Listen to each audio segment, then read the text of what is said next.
હું સુનિલસિંહ ચૌહાણ, ગામ અમૃતપુરા, તાલુકો તલોદ, જિલ્લો સાબરકાંઠા. આપણે ઉકેરો ભરાઈ ગયો હોય તો તેને કોવા માટે મેં અઠવાડિયા પહેલાં ટાઇકોડર્મા વિરીડીના બેક્ટેરિયા આખા ઉકેરામાં પાણી છંટકાવ કરીને ટાઇકોડર્મા વિરીડીના બેક્ટેરિયા નાખ્યા હતા.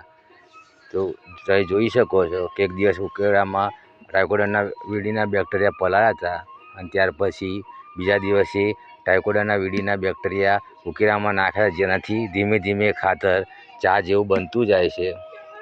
જેમ ચાની ભૂકી બનાવી હોય તેમાં ખાતર જોઈ શકો છો કે આવું ખાતર ટાઇકોડર્મા વિરીડીના નાખ્યા પછી આવું ખાતર બની જાય છે. જો આવું ખાતર તમે ખેતરમાં નાખો તો સારો પાક લઈ શકો અને વિકાસે કે છોડનો સારો થઈ શકે છે.